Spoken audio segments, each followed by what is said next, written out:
Hai adik-adik, kembali lagi dengan Kak Rina di online class 101. Kali ini kita akan belajar Bahasa Indonesia untuk kelas 5 dari buku Kurikulum Merdeka. Di bab 4, Belajar Berwirausaha.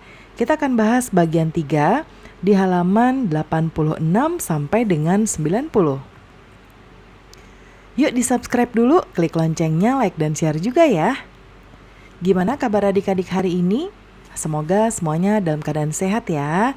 Yuk kita bahas, ini berbicara, berdiskusi, dan mempresentasikan. Kisah kesuksesan Nadia dapat digali melalui wawancara. Mari ingat kembali topik wawancara sewaktu di kelas 4. Diskusikan dengan teman sebangku, gunakan pertanyaan di bawah ini sebagai panduan diskusi. Nah, yang pertama, apa yang dimaksud dengan wawancara ya? Kemudian, apa tujuan kita melakukan wawancara? Bagaimana cara melakukan wawancara yang baik? Kemudian, apa yang harus dipersiapkan agar wawancara berjalan dengan lancar? Dan selain melakukan tatap muka, adakah cara lain untuk mendapatkan informasi dari narasumber? Nah, ini ya untuk berdiskusi. Coba kita akan lihat.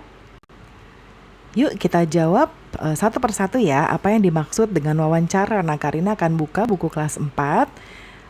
Wawancara. Nah, kita lihat ya di sini. Wawancara itu adalah kegiatan tanya jawab antara dua orang atau lebih dengan tujuan mencari informasi tertentu. Nah, pewawancara adalah orang yang kita wawancarai.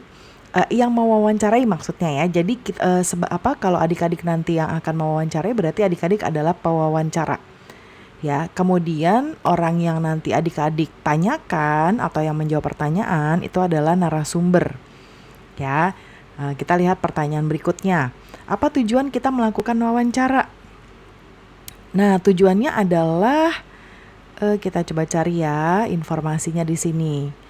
Tujuannya ini ada isi laporan ya. Tujuan wawancara. Nah, tidak dibahas ya, tapi kurang lebih nanti bisa kita dapatkan di sini. Coba nih. Nah, tujuannya adalah di sini ada ya. Tujuannya adalah untuk mencari informasi tertentu. Nah, ini adalah tujuannya. Kemudian bagaimana cara melakukan wawancara yang baik? Nah, yang pasti lakukan persiapan ya. Lakukan persiapan, kemudian siapkan daftar pertanyaan, buat janji temu, alat tulis ya. Lalu kalau misalkan mau diabadikan dalam bentuk kamera, video boleh juga. Lalu informasi apa yang perlu dicatat ya, terus harus percaya diri. Sikap-sikapnya seperti apa? Nah, ini bisa adik-adik baca. Kemudian cara berbicara, bahasa tubuh dan juga penampilannya. Ya. Kemudian apa yang harus dipersiapkan? Nah, tadi sudah disebutkan ya. Selain tatap muka, adakah cara lain untuk mendapatkan informasi dari narasumber? Nah, kalau informasi selain tatap muka, mungkin bisa juga kalau sekarang kita sudah menggunakan tatap muka virtual ya, atau misalnya melalui Zoom, Google Meet dan lain-lain. Atau bisa juga narasumbernya dari Google ya. Kita jadi browsing gitu ya. Nah, kemudian di bawah ini adalah contoh pertanyaan yang dapat diajukan ketika mewawancarai seorang pengusaha atau wirausaha. Kemudian ini contohnya ya, apa jenis usaha yang dijalankan, kapan memulai usaha, mengapa memilih usaha ini, berapa modal yang digunakan untuk memulai usaha. Lalu bisa juga di mana tempat yang dipilih untuk memasarkan usahanya. Nah, adik-adik, apakah kalian dapat menambahkan pertanyaan lain? Ayo tunjuk tangan. Nah, nanti berbicaralah dengan lantang agar teman-teman dapat mendengar pertanyaan yang kalian buat ya. Nah, Karina akan bantu adik-adik untuk memberikan pertanyaan tambahan. Ya, ini contohnya dari yang tadi ya, cerita Kak Nadia tadi. Misalnya, mengapa Kak Nadia memilih usaha susu kemasan? Lalu, apakah ada tantangan dalam menjalankan usaha tersebut? Kalau ada, apa saja? Lalu, bagaimana cara Kak Nadia menghadapi tantangan tersebut? Yang keempat, bagaimana cara Kak Nadia menjaga dan mempertahankan usaha kakak? Lalu bolehkah saya meminta Kak Nadia memberikan pesan untuk orang yang sedang atau mungkin berencana untuk memulai usaha? Jika boleh, apa pesannya? Ya, nah ini nanti terkait dengan halaman berikutnya ya. Nah, di sini kita akan bermain peran ya. di mana nanti adik-adik akan membaca dialog di bawah ini bersama teman, kemudian tentukan perannya ya, jadi siapa yang jadi siapa. Kemudian saat berlatih lengkapi bagian yang tidak lengkap atau yang kosong dengan kalimat tanya yang tepat. Nah, nanti bisa menggunakan pertanyaan yang Kak Rina buat di sebelah kanan. Nah, nanti ditulis narasumbernya siapa, hari tanggal wawancaranya ya, waktunya, kemudian tempatnya, dan pewawancaranya siapa ya. Nah, nanti ini berarti nama adik-adik. Ya, misalnya Kak Rina berarti namanya di sini tulis Rina. Nah, kemudian di sini ya, ini misalnya P itu pewawancara. Ya, pewawancara. Kalau N-nya ini berarti narasumber.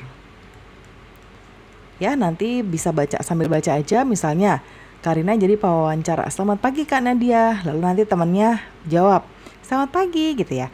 Terus Karina ngomong lagi, saya Indah mendapat tugas dari sekolah dan lain-lain. Nah, yuk kita lihat bagian mana sih yang kosong di sini ya. Nah, kita bisa menggunakan pertanyaan yang nomor 1 dari Karina ini. Mengapa Kak Nadia memilih usaha susu kemasan? Ya, jawabannya itu terkait dengan pertanyaan ini. Saya adalah penggemar susu. Saya ingin memasyarakatkan susu yang sehat dan berkualitas murni. Saya ingin orang-orang juga menyukai susu, sebab susu banyak sekali manfaatnya bagi kesehatan tubuh kita. Kemudian berikutnya yang kosong nomor 2 ini bisa juga gunakan pertanyaan Karina. Apakah ada tantangan dalam menjalankan usaha tersebut? Jika ada, apa saja? Nah, banyak ya kata Nadia ya. Lalu yang pertanyaan nomor 3, bagaimana cara Kak Nadia menghadapi tantangan tersebut? Nah, jawabannya adalah tetap optimis dan bermental baja.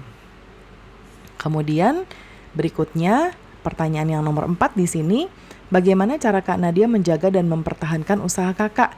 Yaitu menjaga kemurnian susu kemasan produknya, saya juga tidak boleh sombong ya. Kemudian yang kelima terakhir, wah Kak Nadia hebat sekali, kami juga ingin seperti Kak Nadia. Nah ini ya pertanyaannya, bolehkah saya meminta Kak Nadia memberikan pesan untuk orang yang sedang atau mungkin berencana memulai usaha? Kalau boleh, pesannya apa? Nah, jawabannya boleh sekali. Pesan saya adalah berkreasi, teruslah berkreasi. Kreativitas akan menjadi kesuksesan jika dibarengi oleh semangat bekerja, kejujuran, dan juga rendah hati. Ya. Nah kemudian pembelajaran kita sampai halaman 90 ya adik-adik. Semoga pembelajaran kita kali ini bisa bermanfaat. Jangan lupa di-subscribe, klik loncengnya, like dan share juga. Terima kasih sudah menonton sampai akhir. Mohon dimaafkan apabila ada kesalahan dalam perkataan maupun dalam materi yang diberikan. Sampai jumpa di pembelajaran berikutnya.